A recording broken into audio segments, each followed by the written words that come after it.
We're having two actually this month. This will be the first. Then we're going to be having another coming up before the end of the month.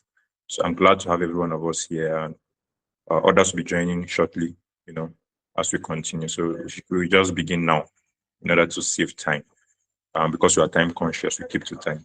So thank you all for being here. Today's point of focus is called digital transformation for African youths. But before we start to talk about that and go into that, we'll start with an opening prayer, and then I'll introduce our speaker, and then we can begin. So let me start with the prayer. Father, we thank you for today. Thank you for all that you are set to do in our lives this evening. Thank you for the information we are set to receive. Thank you for transformation and light that is coming to our minds. And we thank you because even after this evening's meeting would be more better for it, would advance through the knowledge you will have in Jesus' name. Amen. So we are beginning now. The topic digital transformation is a very important topic, especially at the time we are in currently in Africa, and not just in Africa, in fact, in the world. So much innovation is going on, so many things are happening, so much advance in technology. So if we are not able to catch up with what is going on, then we're going to be left behind seriously. And one of our visions at African Transformation Network is to see how we can build leaders who are well-rounded to tackle world situations. Africa is backward, not so much because there are no much resources. We have so much resources available, human capital, natural resources, and every resource you can talk about. But our major pullback, our major drawback is that we don't have so much coordination. And that's where leadership comes in, to coordinate. So we don't have much leadership expressions that are well transformed enough to cause the advance we need. So that's one of our hope in African transformation, to cause our minds to be transformed as young people, so that the next generation of leaders that we'll be having be able to cause the change that we need as Africans.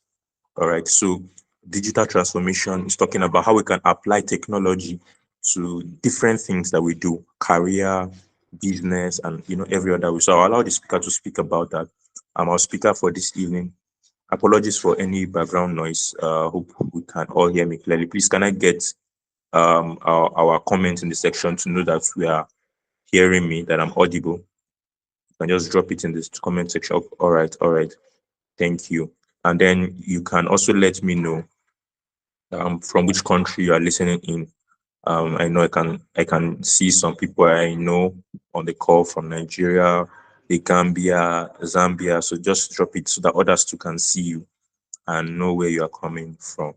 All right. So yeah, our speaker this evening is by name Solomon Favour. He's into tech. He's actually a student studying engineering, computer engineering, and he's into, there's the practical side to, the fact that you are studying does not mean you have started to put yourself into the practice. So it's nice to see that he's already putting himself into the practice in, the field already. And we are glad to have him. He's our tech director in African Transformation Network. And he has done so many projects. At least one project that you can see for free that he has done is our website, the African Transformation Network website, which you can easily access to see. At least that's one of his work. So we are glad to have him speak to us this evening about digital transformation. And in the next few minutes, say 40, 45 minutes, he'll be talking to us and presenting to us. So please sit back, listen, learn, and not just learn, make sure you put what you learn to practice in your own personal space. So Solomon Favour, we are glad to have you. Please, you can take over the call now. I'll stop sharing my slides so that you can share yours. So welcome you, Solomon Favour. Thank you for joining us. Thank you so much, sir. Yes, sir, you can go ahead.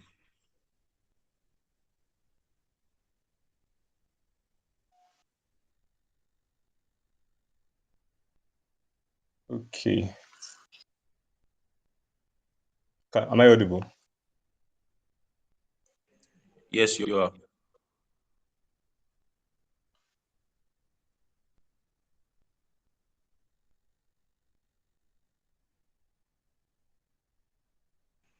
Yes, sir, you're audible and we can see your screen. All right. Okay, everybody can see my screen. Okay.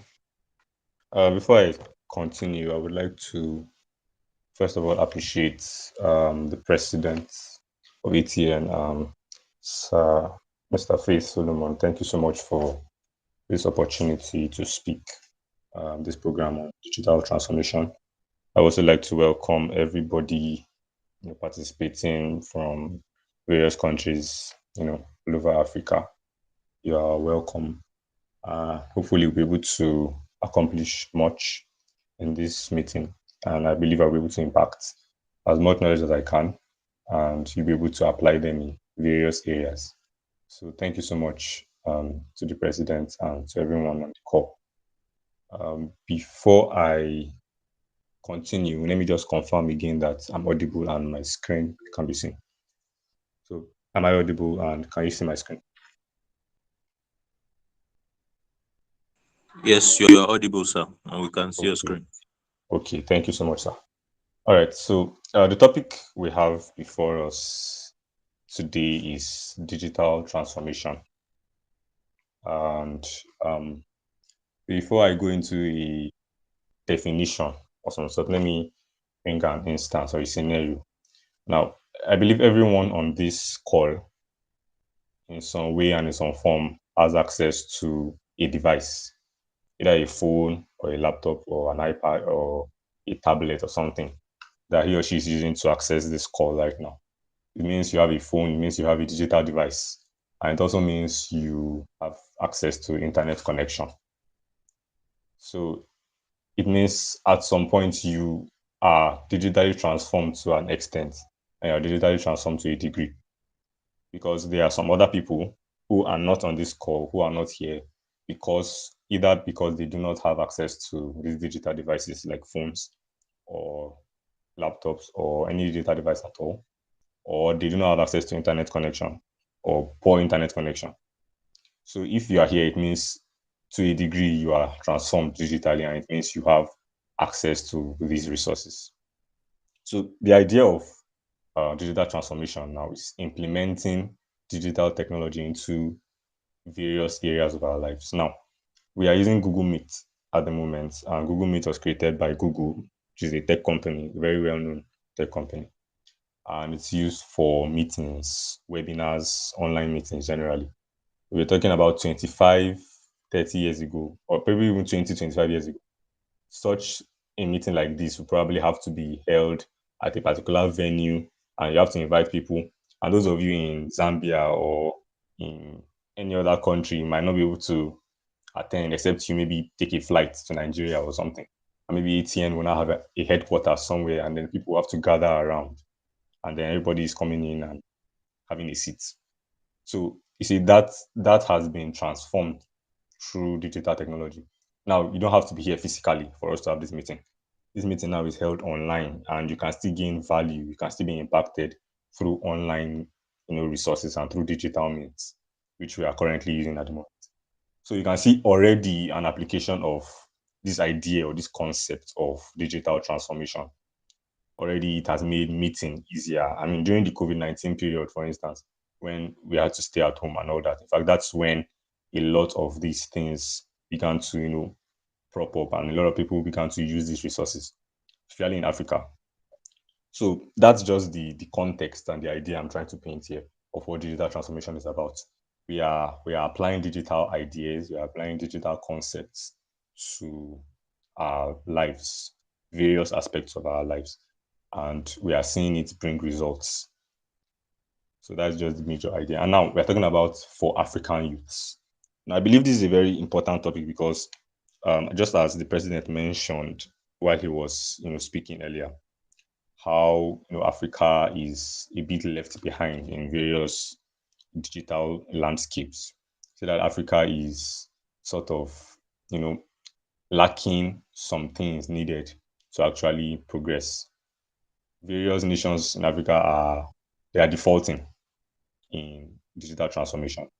And I think it's up to us, and it's also up to the government of our nations to actually bring about this full-fledged digital transformation. So it means we have our own roles to play. If we want to see Africa digitally transformed as youths, we have our roles to play, and we also have to see to it that the leadership of our nations also play their roles as well, because we can't do everything. No matter how much we try, there's always going to be something the government has to do or the leadership has to do to bring about this complete transformation.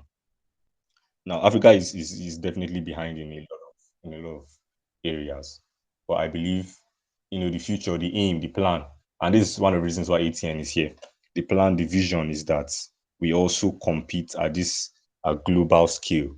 We also compete so well that you know not just to prove a point. The idea of digital transformation is not to prove a point to other nations, other continents that Africa can do something, but actually to contribute to the digital economy, to contribute to the world at large, to make impacts and to make progress. So that's our motivation for digital transformation. So I just wanted to create a little background before I dive deep into the topic today. So digital transformation for African youths. And I believe everyone here is an African youth. So please pay keen attention, and any area you feel you can pick something, please do. I'll be going into some technical concepts eventually, and please feel free to ask questions and all that when the time comes, in case you do not understand the concepts well. I will not be going too technical so that we do not get lost, but I will try to explain certain concepts at a high level so that we'll have an understanding of these technologies that are in the world currently and how they work. All right. So let's go into the topic. Okay, bridging the digital divide. Now, we cannot talk about digital transformation without talking about how to bridge the digital divide. Now, what is the digital divide? Digital divide is that gap that exists currently. For you to talk about transformation, you must first of all recognize a state that you are in currently. And then after transformation, you can now take a look at how things have changed from the previous state to the current state. So you cannot talk of transformation if you do not know your current state. You cannot aim to be transformed if you do not know what you are currently. Why are you seeking transformation if you do not know your current state? So the aim of digital transformation is to, first of all, we have to recognize our state currently. And there is a very huge digital divide that exists in Africa. Now, the truth is this: we are actually better off than we were many, many years ago. That's for sure. That's true. We have made so much progress. I could give examples like we have a lot of breakthroughs coming from Africans. Africans are going out there into the global world and they are representing Africa well. We have African youths doing amazing things.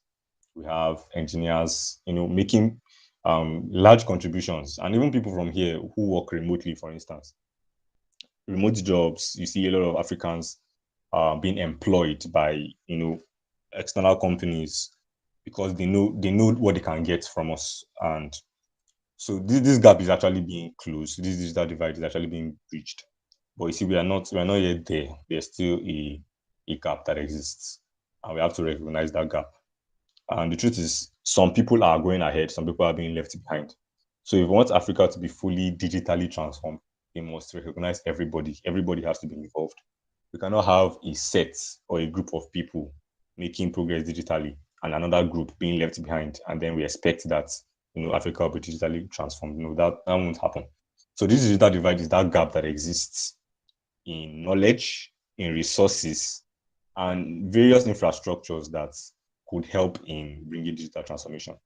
And one of those gaps is knowledge gap. And to close that gap, African youth need to actually engage in digital literacy. Now, of course, ignorance is a very this literacy we are talking about here should not even digital literacy shouldn't come first actually. What should come first is actually normal literacy like education. Because we have a lot of countries where even in Nigeria and various African countries where a lot of people are not educated. And you see, this is a very limiting factor. Now, you might say, okay, I might not have a role to play here. It's the role of the government. But you see, this is something we can also take up by ourselves to ensure that, okay, people are actually educated. So education is very necessary to bridge this digital divide. And then now digital literacy. So since normal education is out of the scope of this discussion, we'll just talk about digital literacy in itself. So what is digital literacy? The idea of digital literacy is to train, to empower, people with digital skills and digital resources. That's the most basic high-level definition I can give of what digital literacy is. And a lot of people do not have this. Now, as I mentioned earlier, I gave an example and I gave an instance when I started off Google Meet, which we are using currently. The only reason why you can be on this call now is because you have some level of internet connection, which some people do not have. And it's because you have a digital device, which some people do not have. So aside digital literacy, we see that these digital resources necessary for us to engage in digital transformation are also not available, which includes internet services and digital devices. There are a lot of places in Africa where they don't even have internet connection. That's just the truth. And some have very, very poor internet connection. So how do you expect such a person to make meaningful progress digitally, or such a region to progress digitally? They need to have access to these resources and digital devices as well. Of course, digital devices which could be very expensive sometimes due to exchange rate issues and things like that. So we see that there is a gap that exists in this, especially these three areas that I mentioned, in the knowledge gap and the access to resources and internet. So how can we bridge this gap? Bridging the digital divide, in fact, is the solution, is the factor that actually empowers digital transformation. So we have to look deep into this idea of the digital divide and how to bridge it. So I'll be going over a few things. I'll be going over a few things briefly before we talk about our roles in bridging this gap and our roles in digital transformation. So basically, the idea of digital transformation is bridging the digital divide. In fact, if that could be a definition for it, then I think it goes a long way. That is one of the definitions of digital transformation, bridging the digital divide, making African youth have access to knowledge of the entire idea of digital devices, digital technology, and also empowering them with the resources necessary to build them, in this digital transformation era. So yeah, the world has gone very far, and we need to catch up. We need to catch up. So we'll be going through a lot of the current digital revolutions that are happening in the world now, and then just a few of them, so that we can have an idea of where the world is at the moment and how we can catch up. All right. So digital literacy. I'll be mentioning a few skills, and I will just want us to do a little task once I'm done with this. I want us to drop any digital skill I'll be mentioning some, but peradventure there is one there is one you have that is not among the ones I will list. Please do well to drop them on the chat box or on the messages box. So I want us to have a general idea. I think I mentioned about 8 or so, but I just want us to mention as much as possible so that none will be left out. And the first one is artificial intelligence and machine learning. In fact, if you ask me, this is at the top of them. This is at the top of it all: artificial intelligence, AI, and ML. Anywhere you go now, and if you are talking about trends in the technological landscape, you're talking about AI and ML. Now, as I said earlier, I'll be going a bit technical, so I'll be explaining a little bit of this concept to us. And please let's not get carried away in case you don't have, and those who have an idea too, might as well just follow along of what artificial intelligence and ML. So artificial intelligence is just the idea of mimicking human intelligence, mimicking natural intelligence. Just like you said, artificial intelligence. So people are coming together to create a system where something can be like human beings.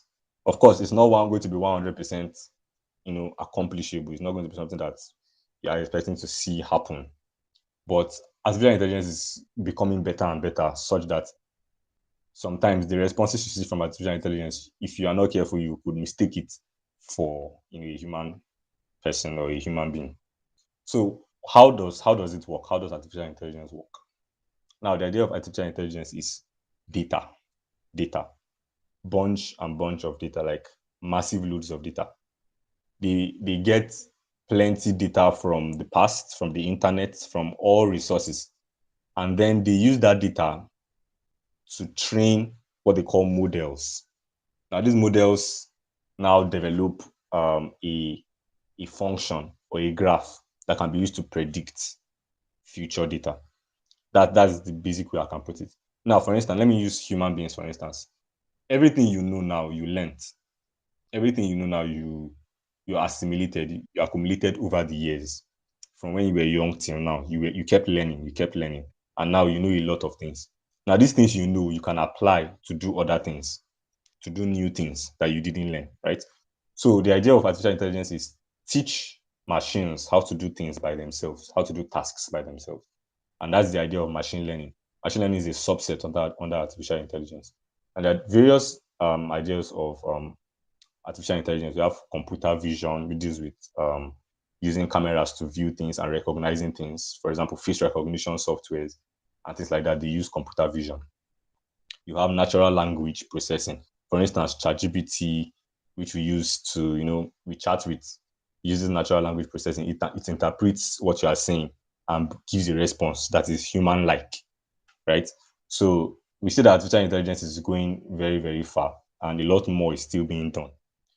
So in the next slide, actually, I will talk a little bit more of this, but let's just move on, and I'll explain the many concepts very quickly.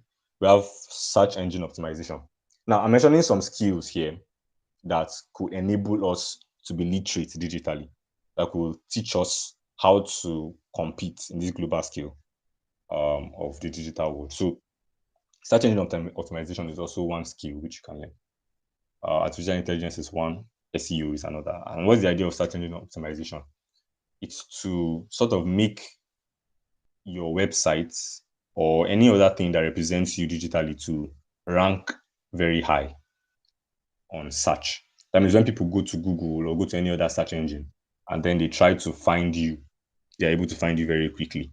That's just the main idea. And some people are actually responsible for this. There are certain skills you need to have to actually bring this. And a lot of people, want to learn this too because they need it for their own businesses, right? So it's also a very promising skill to learn. Data analytics. Now, analytics goes hand in hand with artificial intelligence in a way. The truth is, just like I said earlier, data is what is imputed into artificial intelligence to make it work. Without data, artificial intelligence is nothing actually. So data analytics is also very important. It deals with representing, organizing data in a way that is interpreted by people and also by models, as I mentioned earlier. So this data is cleaned up. This data is gotten, raw data is gotten either as a CSV file or any other kind of file. And then you are cleaning it up so that it will be, seen in a way that is understandable by people and by any of these artificial intelligence machines. And they can now work on it. So it's like bringing useful information to people. We have people using Excel, we have people using Power BI. I'm just mentioning some tools that people use for data analytics and so on and so forth. We have software development and coding. This is also a very promising area, also very good skill to learn, for Africans to be digitally transformed. Now, what is the idea of software development? Now, as I mentioned, artificial intelligence, you are training it to do things by itself. But in software development, the idea is you are actually hard coding it. You are making it to do what you want it to do. The software you build cannot do anything by itself except what you tell it. For example, Google Meet is meant to work in a particular way according to the program written for it. So Google Meet cannot function outside of what it was designed to do, unlike machine learning and artificial intelligence. So software development is just building software that is needed by people to change certain things, for instance, or to help certain things. Like websites too are a form of software, mobile applications are a form of software, desktop applications, and so on and so forth. You are trying to ease something, you're trying to make something better by building software. Then cybersecurity, the more digitally advanced we become and the more digitally transformed we become, then there are also digital risks that will also increase. In Africa, there are certain kind of risks we are not facing because we are not digitally transformed yet. If you think of a country like, let's say, USA, where they experience cyber attacks very frequently, that is because most of their resources are digital. So, of course, they will experience more digital attacks. So, the idea of cybersecurity is making um, internet, making digital resources secure. And this is of course, this is a course in many universities, but I don't think you have to actually study this course to learn this skill too, because there are a lot of resources. And I'm hoping actually that some of these resources will be made available to us as time goes on. But for now, let me just explain the concept. So, cybersecurity, we have ethical hacking, which people do to test the vulnerability of certain, digital infrastructure. For instance, let's say banking systems now, banks and everything. So we have um, banks that are almost getting attacked every time. People's money, about to be stolen and everything. If they do not have good cybersecurity, then of course anybody that breaks into that bank has gotten the amount of money they want and they run away with it. So as things are getting more digital, then we also have to become more digitally secure in that area. So next, digital marketing. Marketing is, of course, the idea of selling something, making something available to people through writing, through media and everything. So digital marketing is also is a very wide area too, and it's also very, very interesting. Because of time, I will be going very fast. Okay, next is blockchain technology. Now, blockchain technology is also very, very promising. In fact, it's just like artificial intelligence. It's like this new advent of technology, is this new era in a way where a lot of things are becoming decentralized.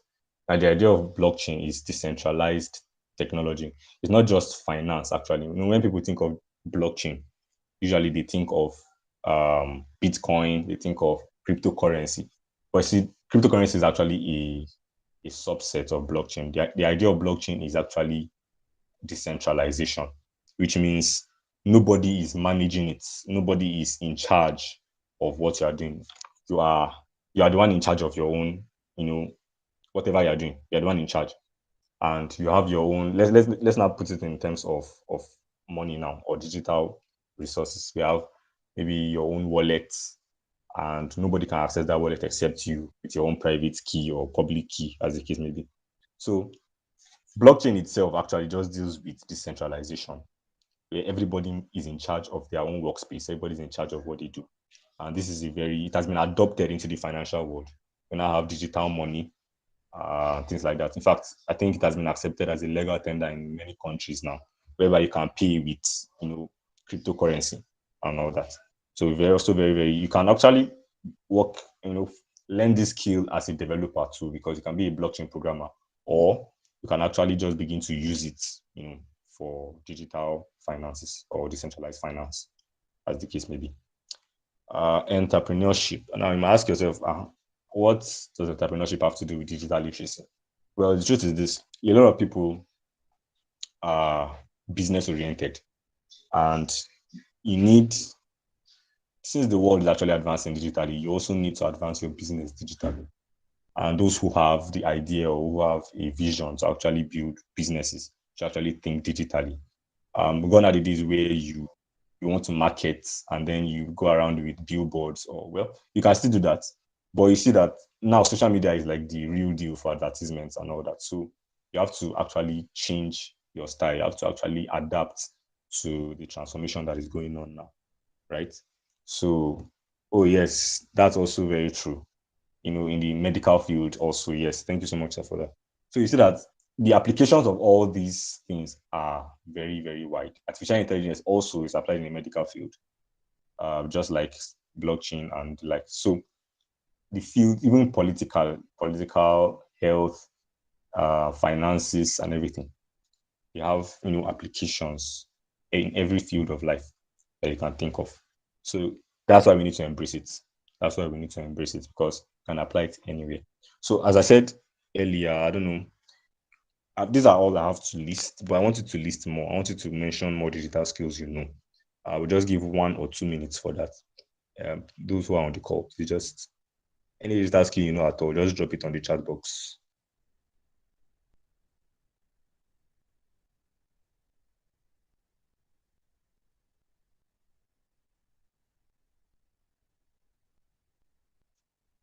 Graphics design. Yes, thank you so much, Mr. Samuel.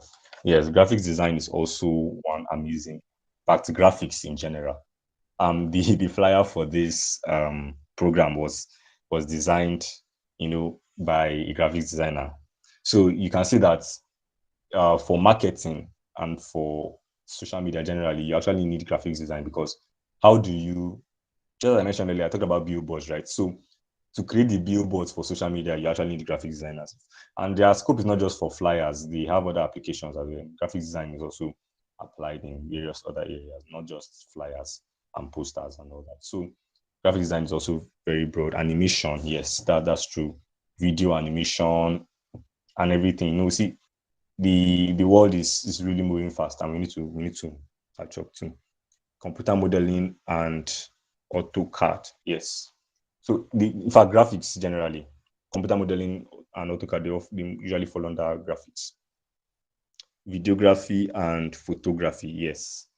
You see people who are into cinematography too as well for movie productions and things like that. These are digital skills you also need to have as well. Okay, so I think we've had quite a number. You can keep dropping if anyone comes to mind while we move ahead. So as I mentioned earlier, I'll be talking a little bit more about AI and ML. Okay. So now let's talk about OpenAI.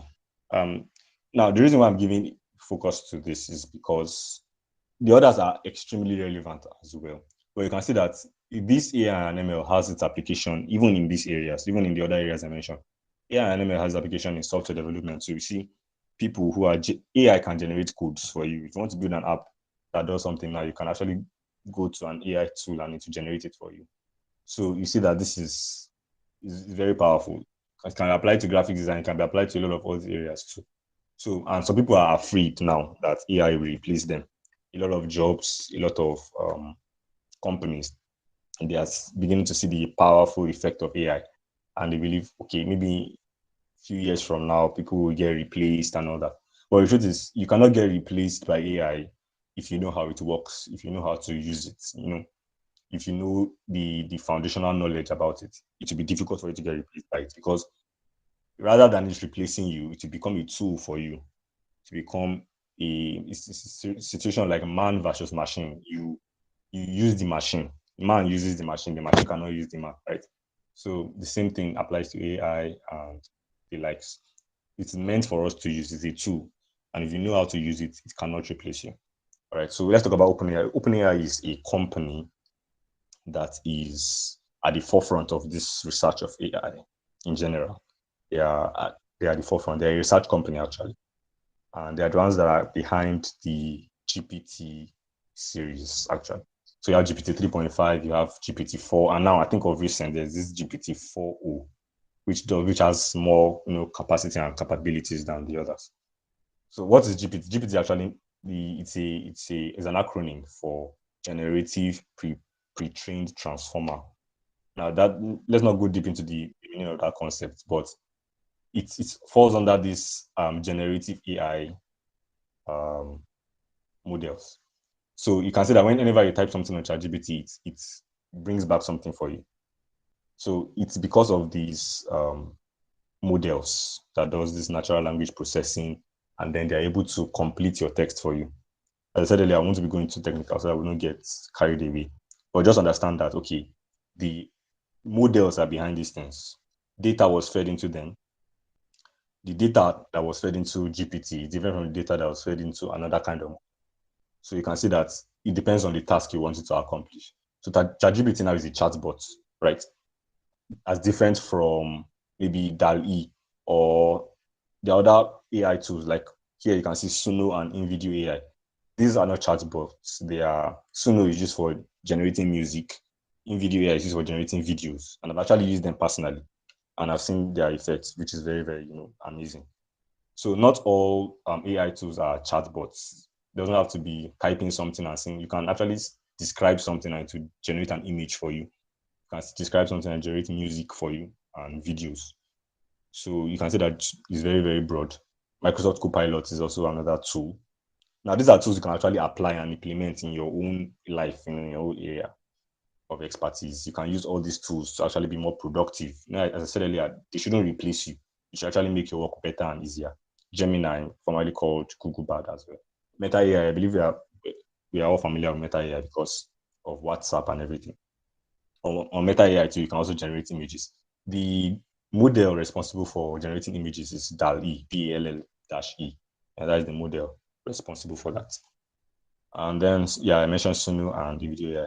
Yeah, the applications are actually very, very, very, very, broad. So we need to look into them, and I believe there will be a provision for us to actually learn these things by ATN as time goes on. I strongly believe that.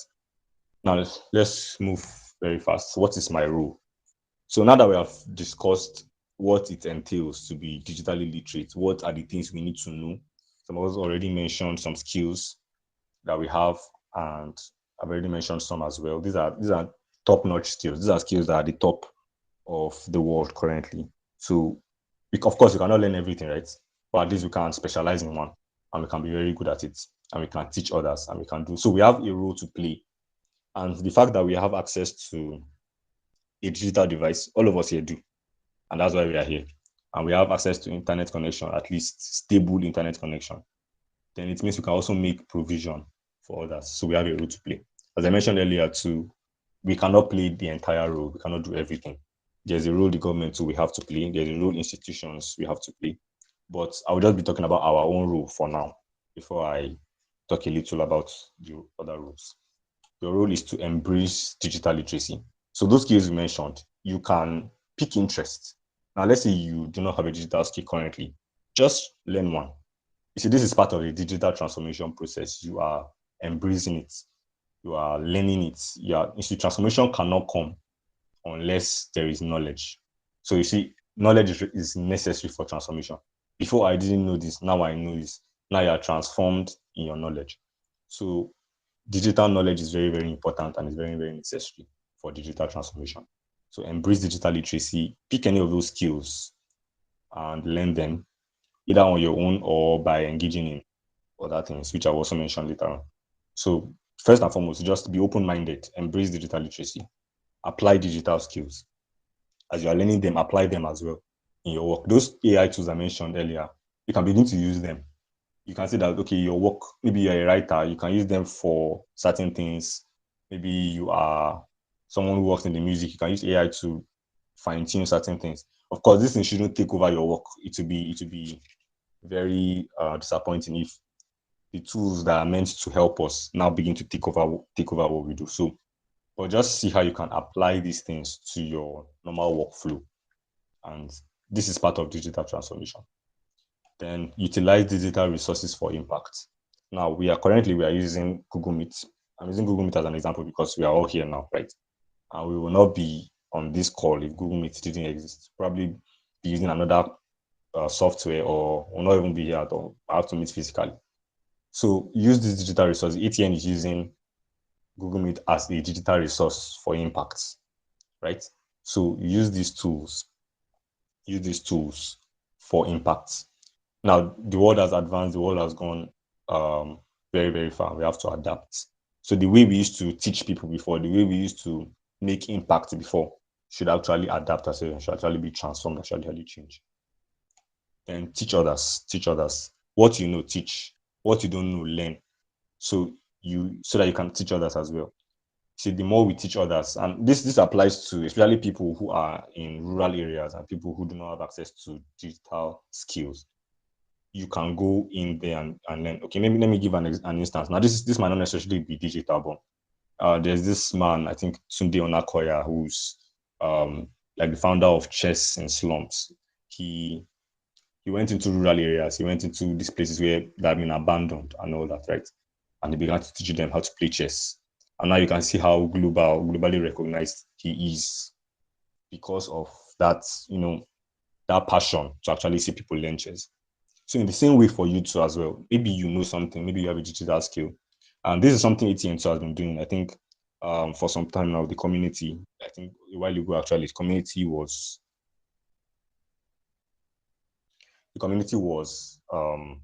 making effort, or the president was making effort to see that the community learns certain skills, graphics design, CV building, and things like that. So you see, the idea is just to teach people now to impact knowledge. So you should have that same idea to that same ideology. Whatever you know, try and teach others. If you are very good in graphics design, teach people to whatever you know, try and encourage community building so that people also learn these things. This is your own role now. This is something the government might not necessarily come and do for you. This is something that other people might not do, but you, saying that you want to have a digitally transformed Africa, should be able to make this kind of approach to bring about this realization. So teach others, learn more, teach more, go to rural areas if possible, and see that people have access to digital information and digital skills. Build community and collaboration. Yes, build community. Find people of like minds in your own area, and then see how you can build more. Build more. So build community and collaboration. Take advantage of opportunities. Yes, yeah, that's one area I want to also mention. We see that a lot of external people are coming in now, external and also internal, because we have tech companies coming into Africa to actually build, digital foundations and things like that. We have Microsoft, Google, all the likes. They are coming into Africa because they recognize talents that exist in Africa. As I mentioned earlier, we have a lot of talents in Africa who remotely are doing massive things outside the country. So they recognize these things and they are coming here now to build, people, especially Africans, in this regard. Like Microsoft, for instance, I know they established what they call the African Development Center, which is a Microsoft company, actually, Microsoft engineering company, where software engineers can come and actually work as software engineers. This is just to build Africans. I know there's Andela in Lagos, which I think Facebook had a hand in as well. And many other companies coming in, and in various countries too, various other countries, some of which I might not be aware of at the moment, right? But at least I'm aware of the one happening in my own country at the moment. And then your own governments too, or institutions, maybe NGOs in your area, are also partnering with tech companies and partnering with digital, foundations to bring knowledge, to make knowledge available to people. Take advantage of those things. Try and engage yourself. When you see opportunities like that, don't be left behind. Try to see how you can be transformed. When you see that, okay, there's an opportunity, maybe there's a scholarship opportunity for software engineering or for learning digital skills by a company, apply. Maybe you can say that, okay, there's a training, I think there's Tech for Dev, which is also a very good example, because they are moving around now, ensuring that a lot of people are trained digitally. Of course, inclusivity is also important, because women are usually left out. Women and ladies, females generally, they are left out of this idea of digital revolution, but they should be involved. So women too should also participate. It's not just for men, it's not just for guys. This African ideology that, okay, man should be the one to do this and that. But I think it's for everybody. It's for everybody. So women too should also engage in digital technology and digital transformation. So all these companies and these things I mentioned, they actually happen. Make your research as well. Find where these opportunities exist and take advantage of them, including ATN, right? Including ATN. ATN is also making waves. ATN is also going forward to ensure that digital transformation is brought. And as I mentioned some things earlier, like the community building that has been happening, engage yourself, apply to join the community, and see how you can also be digitally transformed. I believe over time, as part of the vision of it, and I believe to see how we too can hold trainings, for people who want to learn these skills and even beyond. So trainings can be made available, trainings will be made available in due time, so that you can also, participate in this digital transformation that is happening. So let me just wrap up quickly by saying the future we have all been looking forward to is actually here. The future we are looking forward to is here, and we need to cannot afford to be left out. We have to jump in. We have to jump in. So we have to make efforts to see that we are actually digitally transformed, and we have to make efforts to see that others are digitally transformed as well through us. So play your role, play your part. And now what the government can do is to make resources available to others. What the government can do as well is to partner with external companies to see that okay, their people are digitally transformed. Government also can also begin to bring about companies to increase employability, of course. So if you have these digital skills, you'll be employed in those companies and then you can push the nation forward. Generally, are contributing to the economy, right? So play your role and then let the government play theirs, and we see a digitally transformed Africa. Of course, there is a lot more I would have loved to mention, but because of time constraints, I might not be mentioning those things. But this is just at a very high level. This is what digital transformation is in a nutshell. Thank you once again for this opportunity. In case you have questions, please do well to ask. Either drop it in the chat or ask directly. I'm open. Yeah. All right. Thank you so much, sir, for this powerful presentation.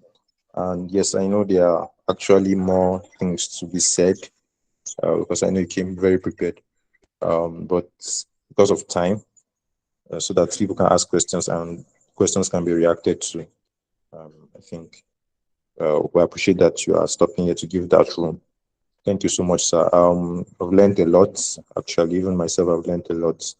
And one of the resolutions I'm beginning to make with myself is to make more use of the AI tools that are actually available, to do the things that we need to do. For instance, I'm sure some of us are wondering how we can make our content online more engaging, more interesting, more interactive.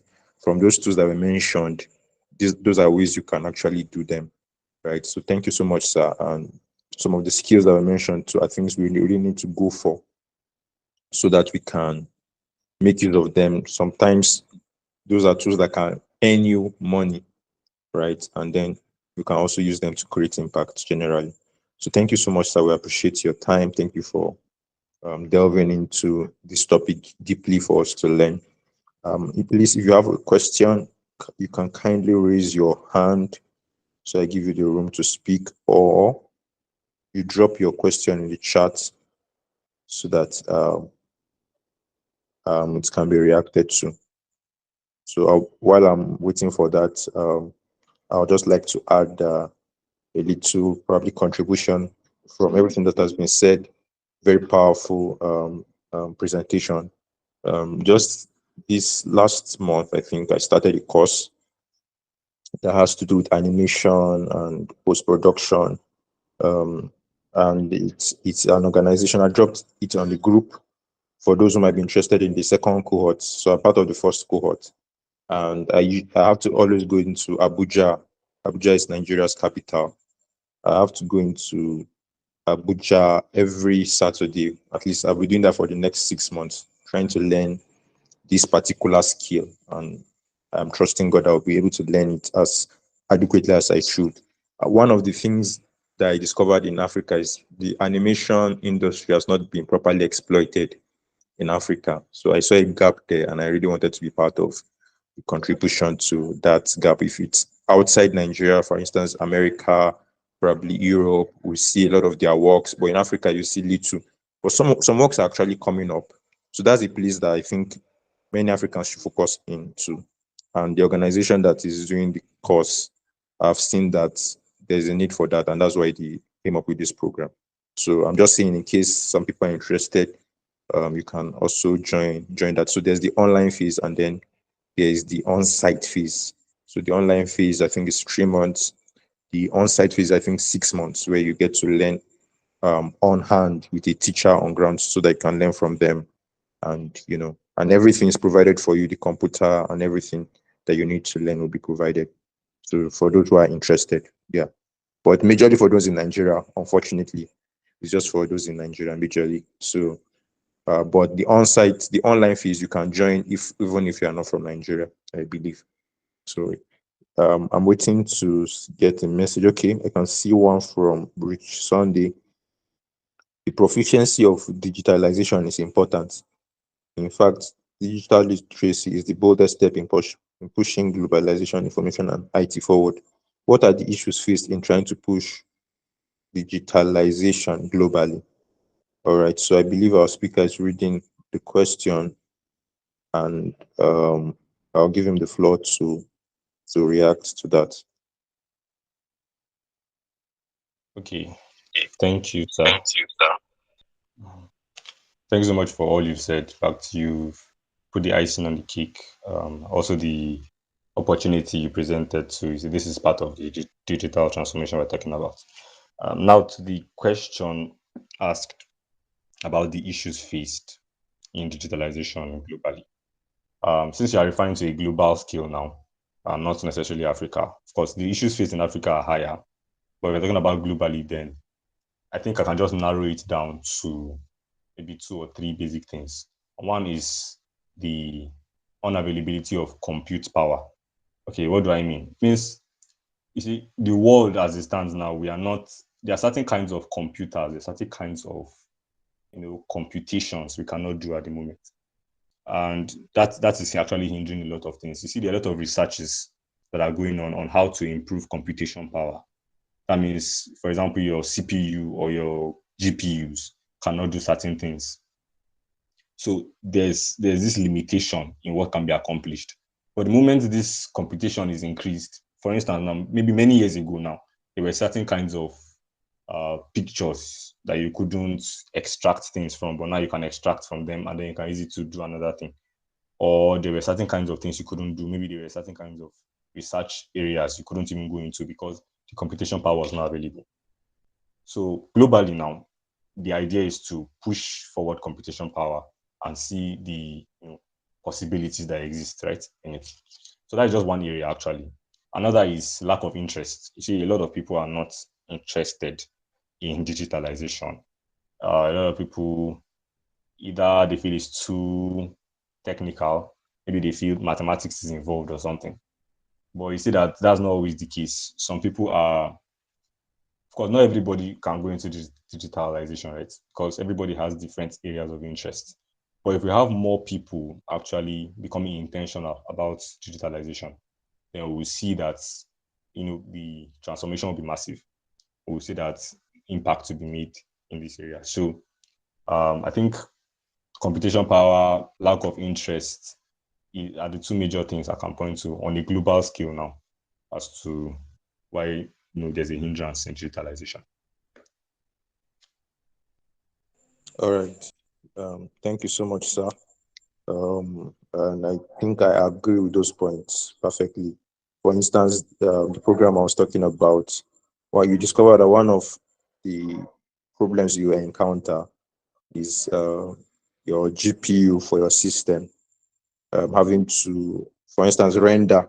When you want to try and render an image that you created, discover that your computer will take a lot of time to render certain kind of images, especially complex images, right? Then, for instance, I remember that Bitcoin to mine coins usually takes a lot of energy. So if there's an easier way of doing some of these things, it's going to be better, isn't it? So these are the experiences that people face because of poor competition power. But I think the world has advanced to a far level. So, but we just need more advance so that we can achieve more, right? Look at Internet of Things and talking about smart cities now. It will take good computational power to run a city. Imagine that you're running a city on computers. Everything is, relying on computers being in operation. Definitely, you need to have good computation power. You have to have people who know how to. And I think one of the things that cause lack of interest, as was mentioned by our speaker, is the fact that people are scared sometimes. People don't understand the whole idea of technology and how it can better their lives. So many things. I think this is a very broad topic. Probably we should still look at this topic again sometime. And like our speaker was saying, indeed, we have plans to have trainings come up, or the one that will come up for that is focused on digitalization might not be immediate. I'm looking more at training on leadership. Probably it's going to be soon. I don't want to give a date here, but it's going to be soon. And that one will not take in much people, and it might be paid. So for now, we'll just look at how we can work towards training. And this one will be proper training where people will learn, and at the end, certificates will be given.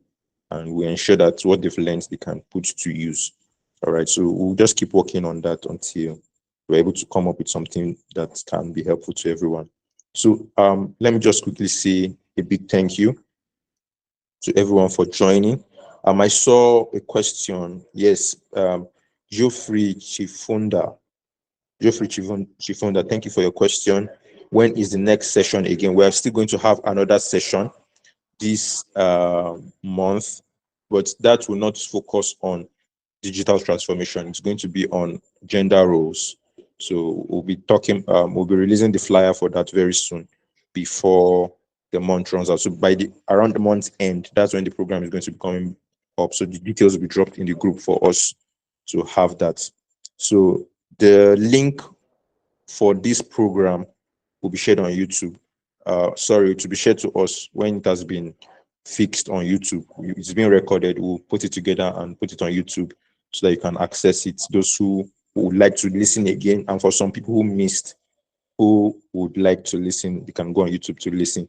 The benefit of coming live is that you can ask your questions and they will be answered directly. A question might pop up in your mind while you're listening on YouTube, and you will not be able to get answers to them because you're not in the live meeting. So that's why it's important for you to be in the live meeting, so that whatever questions you want to ask, you can ask them and get reactions to them immediately. Someone is asking, is it possible that the module be shared in the group? Okay, probably you are referring to the slides. The slides, yes. We can kindly ask our speaker to please share the slides so that everyone can have access to them. So that those who are interested can just go through the knowledge that is available in the slides. So I'll talk to the speaker, and if he's interested, remember it is intellectual property. If he's interested, he would share that with us. So I am hoping he would love to share it with us so that we can have access to it. All right. So I don't know if there's any other question. If there is none, then we can quickly round up so that we can have a very good evening facing order of our activities. All right, so I cannot see any more questions. I want to say a very big thank you to everyone for joining this meeting. Thank you so much. I'm sure you've learned a lot, and I believe you put to practice some of the things you have heard in this meeting. Very important. I'm telling you, very, very important things have been said, and so many people are just lagging behind because they don't have knowledge. So that's why these topics are very important. There's so much we can do.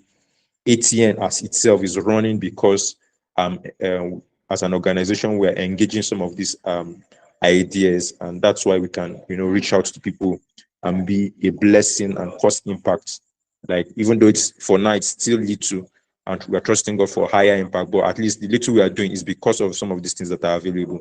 So I believe some of us should also be taking advantage of these things to cause impact. So thank you all for joining. Let's just take the closing prayer and then we can round up. Sorry for the background noise.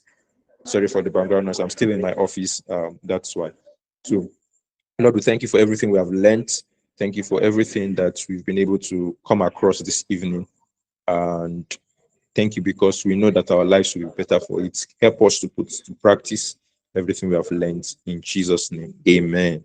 If you are following and you are here with me, just put amen in the chat box. Let me know that we are rounding up this meeting together. Let me just see it. Amen. Amen. I think we're about 11 on the call now. Let me just see. I can see 2 people have reacted. Let me get from the others so I know that they have been following. Yes. Rich Sunday has dropped. Favour has dropped. Blessing has dropped. Okay. Foster has dropped. Yes. I'm waiting to see it for the others. You can just drop and exit the call so I know that you followed with us to the end. I'm yet to see from Jacob. I'm yet to see from Emmanuel. I'm yet to see from, okay, I've seen from Blessing. I'm here to see from Olawale. Yes, just drop your amen and then you can have a very good evening. Thank you all for being part of this meeting. I really appreciate that. And I hope and believe you have learned so much. God bless you.